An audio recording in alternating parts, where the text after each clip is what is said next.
Hi everyone, my name is Blum Nati and I'm the CEO of the Israeli Alzheimer Association, and today I'm going to speak with you about how do advocacy groups deals with dementia. But before we start, we will speak about why we are all here. And if you ask me, we are here because we are all afraid of being demented or being the primary caregiver of one of our loved ones who has dementia. Dementia and Alzheimer are fatal. There is no treatment, no cure. Everything we are doing is to give quality of life to the people with dementia and their caregivers. Today, it's not a secret, everyone live longer. In the past years, the life are being longer, you can live longer than in old ages. And the aging of the population poses all of us challenges. And the challenge I think we are dealing the most is the growing number of people living with dementia. It's not rare to see today people that are reaching the age of 80, 85 or 90. And if you see people that reach the age of 90, they have 41% of being a person with dementia, which is a lot. From 10 people, 4 of them are going to be demented. So we want to live longer, but we don't want to live longer and being a person with dementia. Let's speak about the extent to which dementia affects the primary caregivers. In Israel, we estimate the number of dementia patients, it's about 150,000. If you see the epidemiological data, you can see that if you are a spouse or a daughter or a son of a person with dementia, you have 6 times risk of being yourself a person with dementia if we compare you to those who don't take care of a person with dementia. 18% of the caregivers, which are most of the time spouse of dementia or Alzheimer person, died before their care recipients, although the caregivers of the spouse has significant lower risk of mortality compared to the husband or the wife or mother or father with dementia. EMDA is the Israeli Alzheimer Association. The association runs a variety of projects, and the goal of all of them is providing quality of life for people with dementia and Alzheimer and their caregivers. One of the oldest projects of EMDA, and it's a basic project, is support group for family caregivers. Before COVID-19, all our support groups met face-to-face. COVID-19 gives us a challenge, and now we have groups that meet via Zoom. And we also have hybrid groups, the groups that meet also face-to-face and Zoom.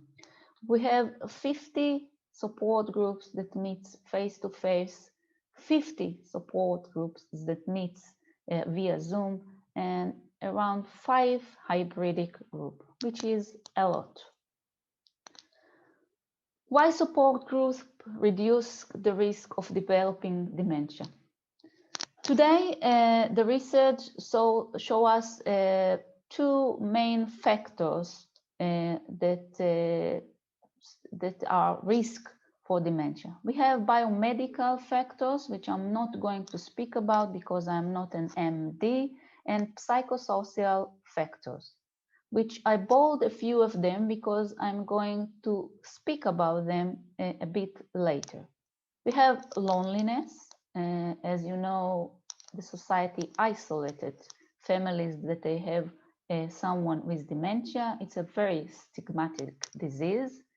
They don't have sometimes meaning to life. They are depressed. They feel a lot of stress, because treating a person with dementia is for a long time, and you have lots and lots of things that makes you stress, and lack of cognitive stimulation. You can do anything just treating the loved one with dementia.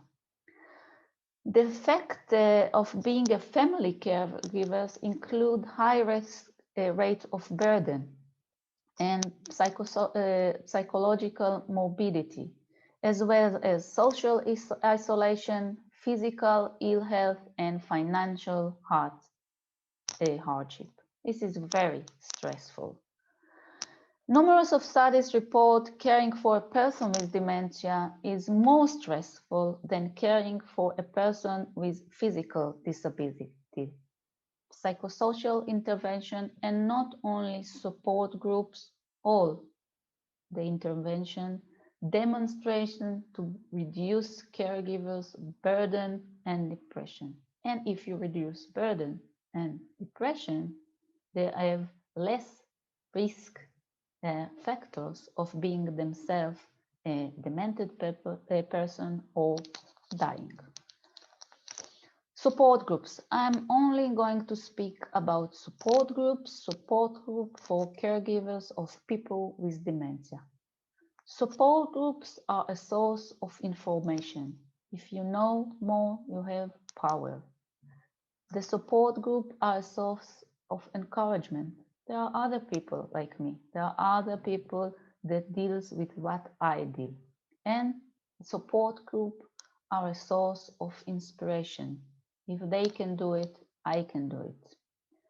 Caregivers are encouraged in those groups to discuss about their problems and about their frustration, to share positive experience with others, because we can learn from them and express their emotion, whether it's by crying or whether it's by laughing. They are crying and laughing about the situation they are living. Groups members also offer suggestions or solutions, something that they tried and it was good for them. And they share similar stories. And you can see other people are dealing with the same thing like me. So if they can do it, I can do it. It can be very comforting to learn that you are not alone in your experience.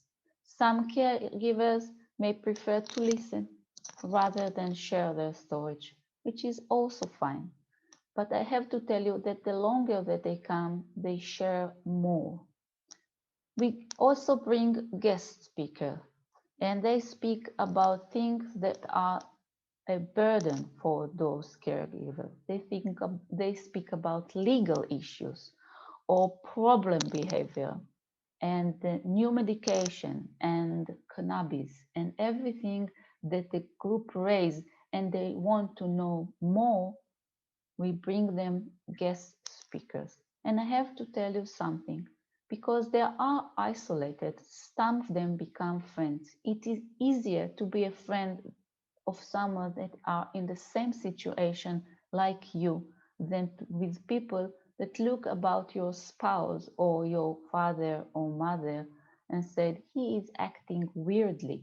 They don't think that he acts weirdly. They have the same thing in their home. They are living with a person with dementia. And this makes them less lonely.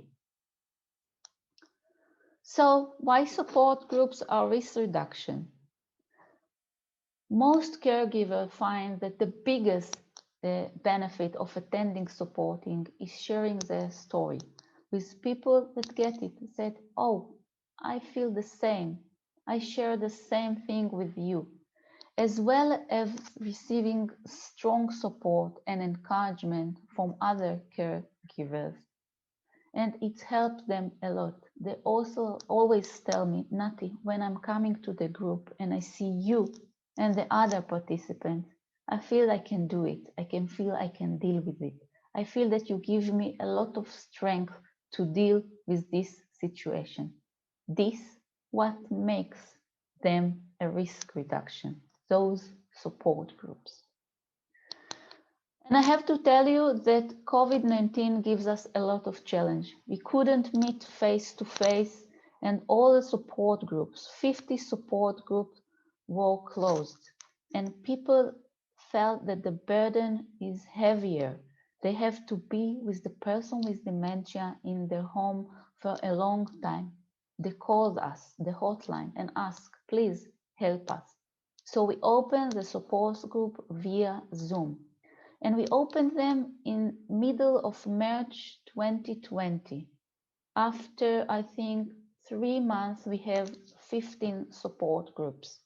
And since March till today, we have 50 support groups via Zoom.